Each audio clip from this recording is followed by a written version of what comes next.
Hello and welcome to this Thorogood webcast on Sell-Through Profitability Analytics.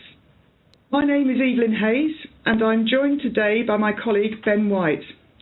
We both have extensive experience of working with consumer goods customers and in particular with external data, and our aim is to share some of our experiences today. As mentioned, if you have any questions during the session, please feel free to use the chat panel to submit the questions to the host, as we've left time for questions at the end of the session. Or alternatively, drop us an email if you'd like to follow up on anything. The objectives today are to share our experiences with customers who have integrated external and internal data to gain powerful insights into their business. All of our consumer goods clients buy external data from a variety of sources, primarily to use to understand market share and position.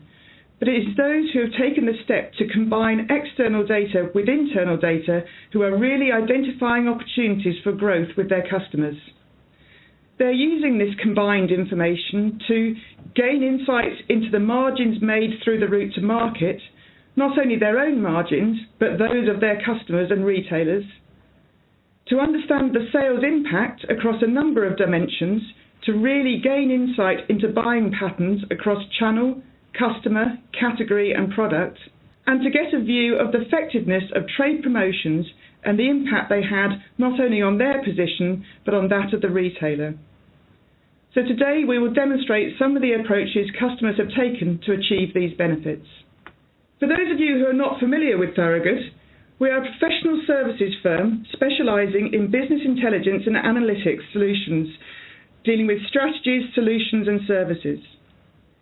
Our clients are some of the leading organisations in the consumer goods, pharmaceutical, insurance, banking and healthcare sectors, and we serve them globally with leveraged teams from our UK, US and Indian offices.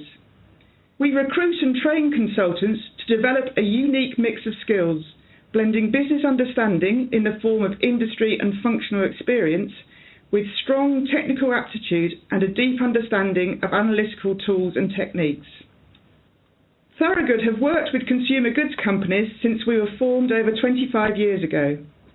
During that time, we have helped the world's leading organisations use the data available to them to support efficient processes, to plan, budget and forecast, and to grow their customer reach on a global basis. We have developed solutions to support business processes in all typical functions across the organisation, such as sales and operations planning, customer intelligence and trade spend reporting. This webcast is the first in a series sharing our experiences and propositions for consumer goods companies. Within a consumer goods company, there will be many questions that finance, brand and category managers, channel, key account and regional managers and marketing are trying to answer. For example, which customers should I focus on? Which products should I sell through which channels? What impact are my promotions having and where? By integrating internal and external data sources such as EPOS, Nielsen, ERP and CRM data, we're able to get a joined-up view across the route to market and understand a number of these important questions about the performance of the organisation. This leads to real, actionable insights. We have worked with a number of customers who have been seeking answers to those types of questions, and I have a couple of examples of the business benefits they have realised by trying to understand their and their customers' profitability.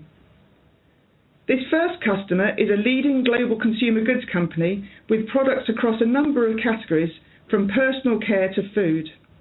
This diversity means there are a lot of factors influencing their trade performance, such as different channels to market, seasonal and non-seasonal products, and geographical variations. They wanted to really understand the impact that their trade investment decisions made, not just for them, but the impact on the customer and the consumer. Their application is used to help negotiations with customers as it enables them to understand the consequences of previous investment decisions, see the results from their and their customers' perspectives, and anticipate future scenarios. This second example is a customer who is a leading name in the beauty care sector, and their business benefits centre more on the trends over time of the sell-in and sell-out positions and the consequential impact on stock and profitability. The diagram I'm showing here depicts a typical setup in order to support sell-through profitability analytics and answer the common questions. There is obviously a need to combine the data sources, both internal sources from ERP and CRM systems and external data from various syndicated data providers. ERP data typically consists of ex-factory sales, cost of goods, discounts, rebates, and trade and consumer advertising and promotions information. CRM data will contain customer details and audit information. The external data will contain the sales volume and value, price, and potentially distribution information. So all of this information needs to be mapped to corporate master data and the different data sources aligned and data allocated appropriately. Once this mapping and allocation has taken place, the data is available to answer questions around route to market profitability, customer, channel and product profitability, and trade promotion effectiveness. When integrating data from multiple sources, there are a number of different considerations that must be made. One of the fundamental points when using external data is that you're not in control of it and therefore have to set up a system to cope with a number of potential challenges. Granularity of data. So data coming from multiple external providers can come at different granularities in terms of product, customer and time. And so decisions have to be made as to how to handle this complexity. Do you allocate data down to the lowest granular level, or do you only view it from an aggregate level? Frequency of delivery. So some suppliers will provide weekly updates, some 4-weekly, others monthly or bi-monthly, and so on. If you want to get an up-to-date view of your data but have gaps, do you fill in missing data? An example of this would be if you receive 4-weekly data but want to look at the data by calendar month. So if you receive 4-weekly data to the 28th of January, do you wait another 4 weeks to be able to view January's sales, or do you fill in the missing 3 days? If you do fill it in, do you use past data or another data source such as retail audit or panel data? If you don't fill in missing data, how do you show an aggregate view and look at things like year-to-dates, MATs and so on? And do you flag that there is missing data? In terms of time periodicity, so different providers will provide data on different time bases that do not necessarily align to each other or your own internal reporting calendar. For example, you could get weekly data, monthly data, data on 445 or 544 periodicities. And so the challenge is how to align the periods. Do you simply allocate down to day level and an aggregate? Or do you use a more sophisticated weighting method based on, for example, weekend sales or seasonality or some other way? Data quality. I've mentioned already, you're not in control of external data, so you do need to be able to anticipate data quality issues and build in appropriate checks to ensure what you are loading is correct. Data masking can be an issue, so some retailers will mask some of the data they provide you, so that, for example, you might not see actual sales of a product, but the aggregate total will reflect the overall sales. How do you set up a system to cope with that?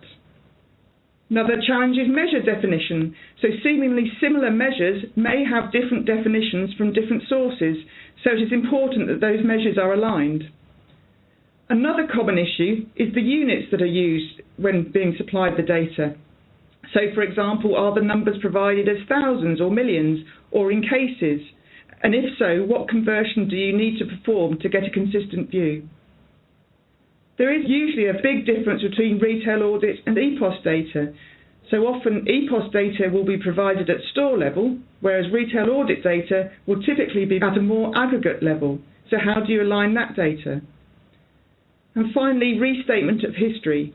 So some data providers, such as Nielsen, will periodically restate the history of the information they provide you. So how do you handle those scenarios?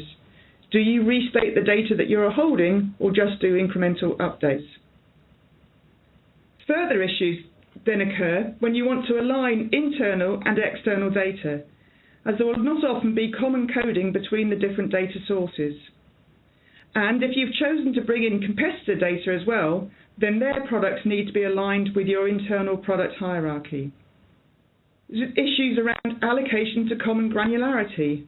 So the questions here are whether to bring sell-in, sell-through and sell-out data to the same level of granularity, and if so, on what basis? For example, do you allocate the data based on sales-out volumes? And there is inherently a lag between sales-in and sales-out data, and that delay will be governed by a number of factors, including the shelf life of the product, or whether the retailer is stock loading, and so on. And so this needs to be handled when aligning internal and external data. And finally, flexibility of data structures. So do you want to set up an application that can cope with changes in the retailer landscape? So for example, if one retailer buys another, how do you want to reflect the history of the bought retailer? Or if you need to introduce new retailers, particularly as the situation becomes more blurred as to the type of retailer that sells your product. An example of this is traditional pharmaceutical retailers selling grocery products. Final set of considerations around the internal data are things like the allocation of costs. So how and whether you allocate internal costs down to SKU level. For example, do you allocate advertising promotion costs right down to the SKUs sold? Or channel allocation. If you sell into a retailer, how do you then allocate those sales in by channel in order to be able to do channel reporting and profitability analysis? And the level of profit and loss to allocate to. So for example, advertising and promotions can be direct or indirect costs. And so do you want to allocate those indirect product costs? Do you also want to include other overhead allocations and so on? We have helped a number of organisations overcome these challenges, and we can help you work through these considerations. I will now hand over to Ben, who will walk you through a demonstration of the integration of this type of data and the results that can be achieved. Thank you very much, Evelyn. So my name is Ben White. I head up our consumer goods practice here in the UK and manage a number of the CPG accounts that are our customers.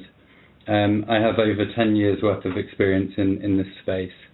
So I'm going to demonstrate some of the concepts discussed and show the power of integrating internal data with external data. But before I do that, first let me describe the model that underpins this demonstration. So the model is based on a fictional organisation that manufactures and sells personal care products. The company delivers product to market through two different routes, through direct sales to retailers and through distributors who then resell to retailers. We have created a custom data set for this demonstration which incorporates ex-factory sales, so that's your sales from the manufacturer to the customer, sell-through, which is from the customer to the store, and then sales out, which is EPOS style data from store to the end consumer. So the selling data, i.e. the ERP data, contains volume, value and discount information at customer and SKU level. The cost of goods sold is held at SKU and time and is assumed to remain constant across all of the different customers. So, as is typical, there is additional information at various levels of granularity. So, for example, we might have off-invoice rebates at total company level, and advertising and promotion activity which happens at total company level and is attributed at that point. There may be off-invoice rebates to customers on a brand basis and brand-associated advertising and promotions, further brand variant advertising and promotions. So for the basis of this demonstration, we've allocated all of those indirect costs down to the SKU level based on the contribution to the total over an average 3-month sales value. Ex-factory and sell-through information are then allocated to store level on the basis of the average sales volume over a 3-month period, and that uses the sales out data profile with the customer, product and time as the common link. So the data can be analysed at the lowest level of granularity of retail outlet, and thus all of the associated attributes such as channel, geography, and so on. There are a number of different ways that organisations that we've worked with have chosen to handle the integration of different data sources, as Evelyn has mentioned. However, for the purposes of this demo, we have chosen to allocate things on the sellout data to give us the most granular level of data for the most analytical capability. For the purposes of this demonstration, I'll be using a tool called Tableau, which is a market-leading data visualization tool. However, of course, you can use any in-house data visualization tool or data exploration tool once the data has been properly mapped and aligned. So I'm just going to switch over now to Tableau and give you a flavour of the kind of analysis that can be performed, starting with a view of an executive dashboard. So if I just switch over to Tableau here, so this view, you can see in the top left-hand corner, we can quickly get a view of the sales volume, value, gross profit and gross profit percentage along the different points on the route to market. So I have my sellout, sales volume, value, gross profit and gross profit percentage. So that's the profit made by the end retailers. Similarly for sell-through, which is the profit and value made by our customers, and then sell-in, which is the values associated with the manufacturer.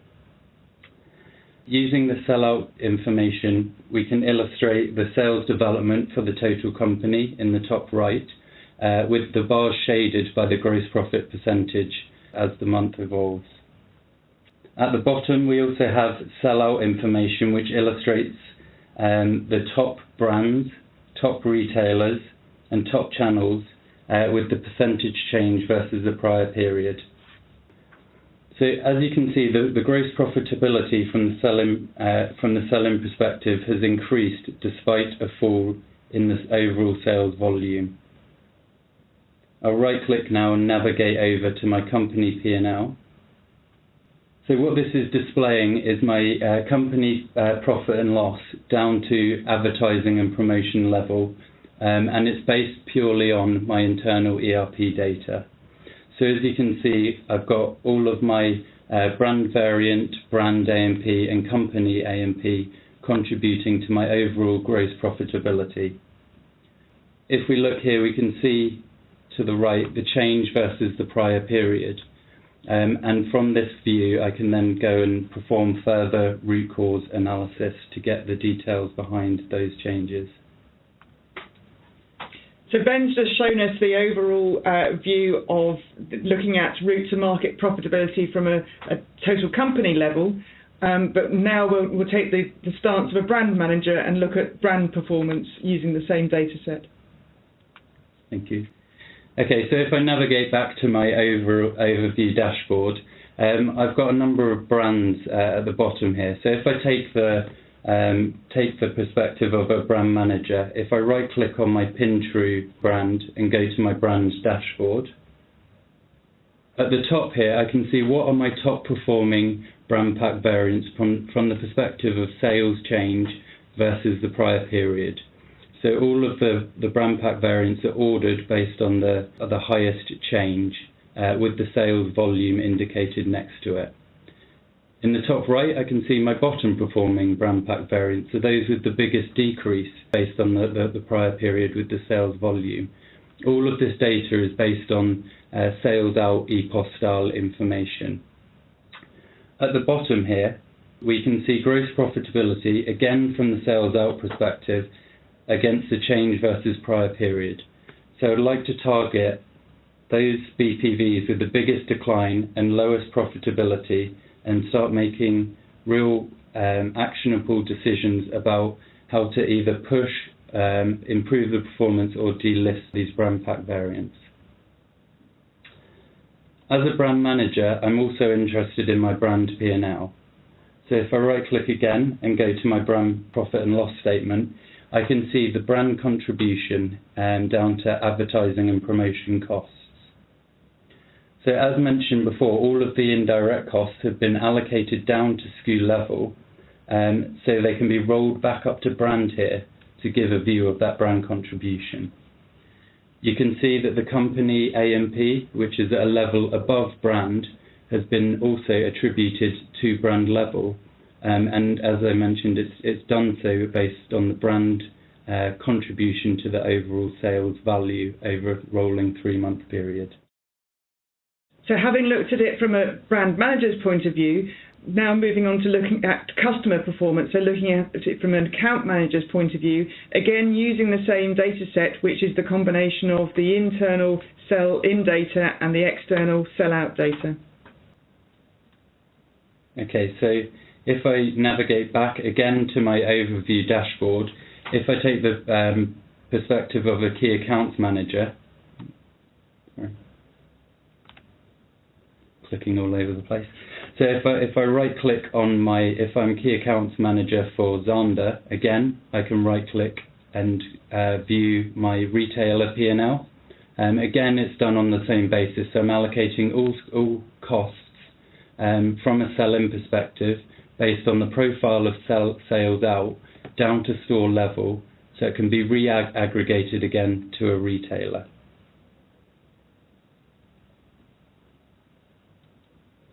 I may also be interested in, from kind of a regional rep or sales area manager, what is my performance of stores within my caption area. So if I take if I'm the key accounts manager for the Southeast, I have responsibility, or sorry, sales area manager for the Southeast, I have responsibility for stores in the Southeast. What I can see on the top here is my performance of all the stores in the Southeast, and below a more detailed view of how those stores are performing. So what I have here is by store, within the hypermarket channel, what is my performance of that store versus the average sales within that region and within that channel. So I can see that the Leatherhead Zander store is the most highest performing in terms of sales volume, sales value and gross profit, and I can see here the change versus prior period.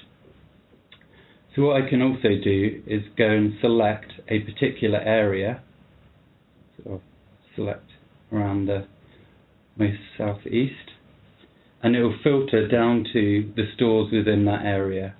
And again, what I can do is, if I scroll down, I can see those stores with the most potential opportunity. So where their performance is, as compared to other stores within that channel and region, is a lot lower. So if I right click on my Tunbridge Oxford out of town store, I can go to my brand variant opportunities. So what opportunities are there to deliver better sales performance by brand variants? So the top hand view here is showing what are the top performing brand variants within that channel and that region. So I can see the volume sold on average, the percentage change versus prior period, and I can see what is the gross profit percentage potential for a customer to enable real engagement with customers and create win-win opportunities. So if I click on one of these brand variants, I can see at the bottom here that all the data has been filtered out. So that store is not stocking that particular product. So there's an immediate opportunity. I can also see from the bottom, on the basis of lowest kind of performance versus the sales volume average, where are my real opportunities with brand variants that are sold through that store. So I can see here my shampoo, the sales volume versus the average for that particular region and within that channel is very low. So again, I can identify opportunities for growth with that particular customer. So I go back to my customer opportunity tab. As a regional sales manager, I'm also interested in my trade promotion performance. So if I right-click again on my store, I can see what is my trade spend with that particular customer for the current period, and what are the trade promotions that are going on within that period, and how are they performing. So here I can see that we've got, for April 2015, we've got a promotion on our Cool Clear Protect shampoo. So if I click on that, I can see what has been the volume development and as a result of the trade promotions that I've been running. So we can see here in July 2014, April 2015, June, July and October there has been trade promotional activity that has occurred. It's had no real effect on the median sales of that particular product. So there's plenty of different, there's plenty of power and additional insights that you can gain from integrating internal and external data together to give a view of your profitability, customer and product performance, and trade promotional effectiveness. And I've shown you just some of those here now. So just to conclude the demonstration, what I demonstrated was a view of the profitability through the route to market. It's given a view on the P&L down to advertising and promotions for company, brand and customer. Brand and customer performance, so who are we winning with and how are our products performing? What is our customer opportunity? So what's the performance of our customers within the region? And what are the opportunities for growth with that customer? And finally, trade promotional effectiveness. So what has the impact been of running our trade promotions? I'll now hand over to Evelyn. Thank you very much, Ben. So to revisit the objectives of this webcast, we have talked through the challenges that consumer goods companies face when trying to understand profitability and gaining insights into the route to market. We have talked through how we have helped customers overcome these challenges, and Ben has demonstrated the powerful insights that can be gained and how you can identify opportunities for growth with your customers. If you need more help and information, Thorogood offer a range of business intelligence and analytics services, ranging from strategy development through to implementation, training, support, data and analytics services. So in particular relevance to this webcast is the data services team that we have, who actually perform on a weekly, daily basis a lot of the mapping that we were talking about as being one of the challenges of aligning external data to internal data.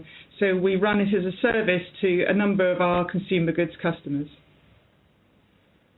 We hope you found this session informative. As a company, we run an active marketing calendar with the aim of educating our current and potential customers, and you're more than welcome to join any future events that are of interest to you. We have 2 more events scheduled before the end of 2015. So we have an in-person workshop in Philadelphia on December the 8th, entitled Powerful Pairings, Tableau and Microsoft BI. And we have another global webcast on December the 15th, entitled May the Salesforce Be with Tableau.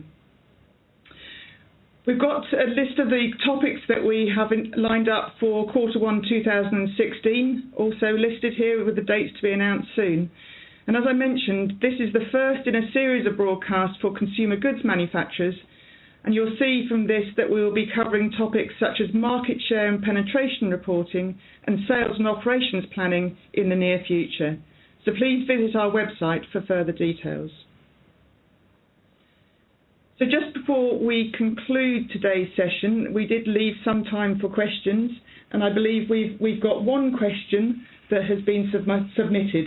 So Ben, to put you on the spot here. Okay. The question is, so Ben, you mentioned that you're using Tableau, you were using Tableau for your demonstration, but that other tools could be used to do that type of analysis. So could you expand a bit on that in terms of what other tools can be used? Yeah, I mean, any front-end tool can really be used to sit on top of this data. The challenge with integrating internal and external data is really around how we map, align, allocate and arrange the data such that it all hangs together in a robust way.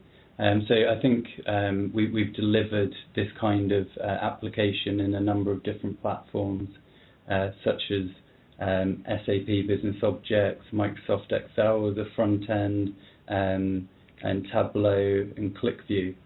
So there's a number of different tools that you can sit on top of it. Really, the main challenge is in the back end of this work. Thank you. And we do have one other question here. So the question is, for mapping external and internal data, what is recommended that we use? So the SKU or EIN or some other matching mechanism? Well, I think it's clearly best to map it at the lowest level of granularity that you're able to. A lot of it depends on the amount of overhead and maintenance that you want from an organisation. The mapping process is not, it can be very time consuming if you've got a lot of SKUs to manage. So what we found some of our customers doing is mapping at a higher level to a local hierarchy, and then mapping from that to external data. So it depends on the level of external data that you have available, the number of SKUs that you have available, the resource constraints you have internally, and things like that. Great, thank you. So that concludes our webcast for today. Thank you very much for your time, and please feel free to reach out to me or Ben if you require further information. Thank you.